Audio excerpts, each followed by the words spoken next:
Hello, everyone, and welcome to a brand new episode of my senior project. Episode 4, Abstract Interpret is the name of the piece.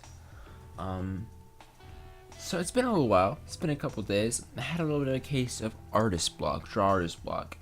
I talked to my mentor. He's an art teacher in my school, Mr. Morgan. Shout out. And we were talking about different ideas to make art, how to make art.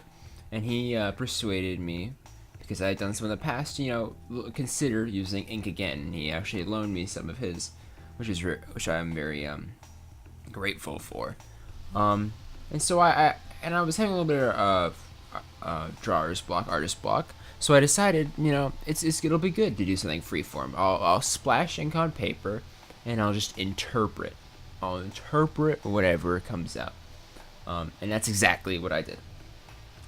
So that's the name behind the piece, is that I took abstract shapes of the ink splattering, blowing it around, and I interpreted it, right? So I looked around and I tried to imagine what the shapes could look like, and then from my imagination I drew them. So that first little bit you saw me splattering around the paint, I let it dry, it cut a little bit, next day, and I started drawing this. This took a while. Looked at some of my previous the previous episodes. The hippo took around like maybe 2.5, maybe 3 hours. I think this one maybe 3 to 4 hours, so a little bit longer than that. But very precise works, as you can see. Just comparing my thumb to the size of that ink blot, my whole hand could cover that easily. Maybe even 3 fingers, and going into a lot of detail there takes a lot of time. And especially trying to cover the page in that. Yeah, so this is about condensed to 10 minutes. So 10 minutes out of whatever, 3.5 hours. So why'd I put myself in a position to do math? That's I think that's 210 minutes, if I'm doing that right. Yeah, 210 minutes about. So that maybe this is like 21 times speed, something like that. Here, I was looking at that ink blot shape, and I was thinking, I kind of want to put a mouth on that. I don't know why. I don't know. I felt like it needed it. And once I first I did the eye, because I thought that was perfect for the eye, that little shape up there, that little orb.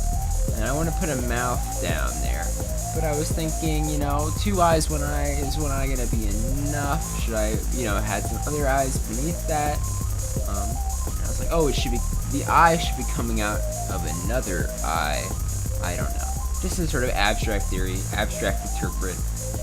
I just sort of, any idea that sort of popped into my brain, I went with. Put little circles at the end of that that'll emphasize it, make it look a little bit more natural, a little bit more purposeful. Trying to make this mess, this sort of splattering that I couldn't really control, make it look very purposeful just by, interpreting it. This probably, I have to say, just by, talking right now, it's probably one of the hardest episodes, in my opinion, to do commentary on.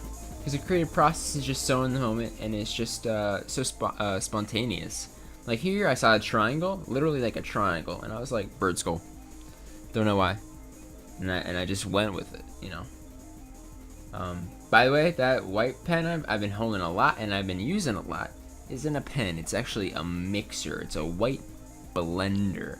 And I don't think I'm supposed to be using it the way I'm using it, but I do it anyways. I think it's supposed to blend colors by using white, and I just sort of use it to lighten areas and make soft gradients. And I do it a lot. So, in a lot of what you'll see in this piece is me going back and using that. This thumb was a thorn in my side for a little bit, because I kind of wanted it. It's like, this looks like a thumbs up, and then I looked at it, I'm like, that thumb is way too long. Let me chop that off, and then I tried to chop it off, and I'm like, it still kind of looks connected to me, because the white pen I was using didn't actually do a great job of making it covered, where it did a way better job, in my opinion, in many other places. So going back to this, I was like, I really disliked it, and I just basically just left it alone and waited and worked on different parts. But I'll go back to that, like I go back to the first eye that I drew. I go back to that, and I'll go back to the bird skull. I'll go back to all these. So in that little triangle there underneath the smile, I drew a little miniature face. Now here, there's a little bit of a pattern. I don't know if you can tell underneath the bird skull, that little sort of stalk, sort of drip beneath it, that gray, not gray, but brown drip. A little bit of a pattern. I don't know if you could tell, but you might say it's some sort of code. I'm gonna leave it there, but I like, part of what I like about doing very intricate pieces, I feel like I almost have a responsibility to put something deeper in there, a little, something for some people to look at and decode. But let me say, it is something that you can decode. Touching up the sides here, going back, fixing some things. I zoomed out a lot because I was just looking over what I'd already done. Now here, I'm lightening up this orb because I thought, what would come out of an eye? An eyeball.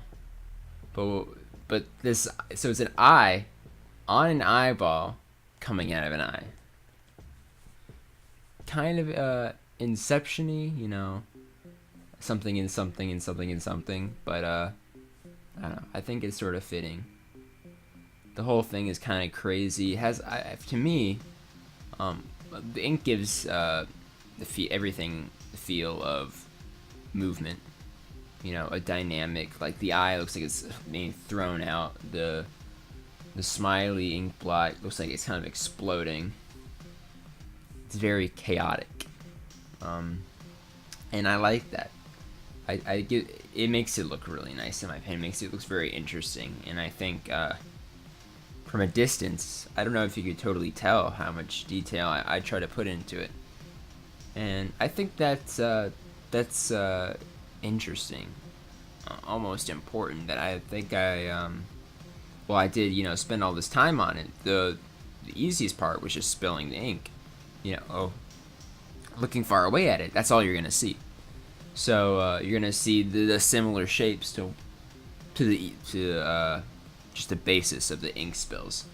So while the most people will say the art part is the actual drawing, the actual in-depth sketching and pen and going in there with the blender. The majority of the piece, the majority of the coverage of the page is just done in seconds. And I think, if anything, I couldn't do the ink blots if someone gave me a pen instead of, ink to spill and to blow around. That would take ages.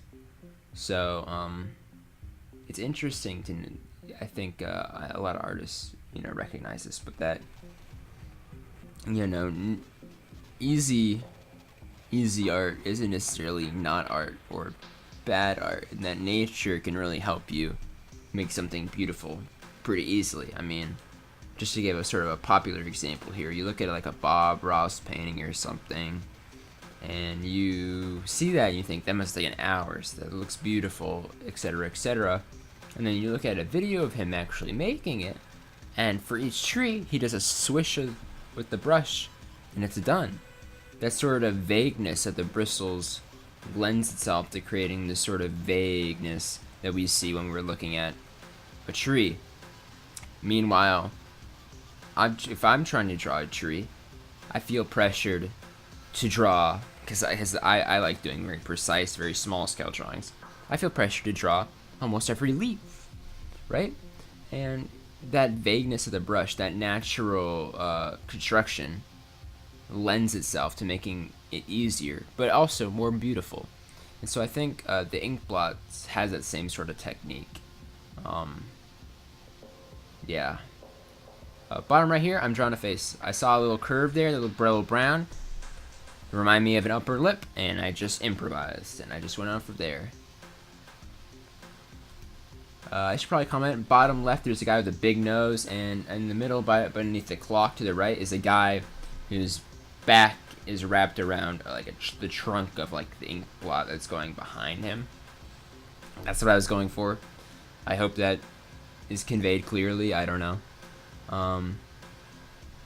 The music also by, I think also from the last episode, is by Soft and Furious on Free Music Archive if you want to grab that.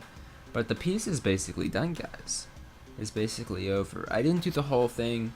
I didn't do every single little ink blot. I wanted to preserve some of the interpretation of the ink blots to the viewers. But I also wanted them to know where it came from, you know. What initiated the whole thing. So that's the piece, guys. Pause it, look at the full thing. Sorry, my head cut there a little bit. But I hope you enjoy, and I'll catch you next time, episode 5. Bye.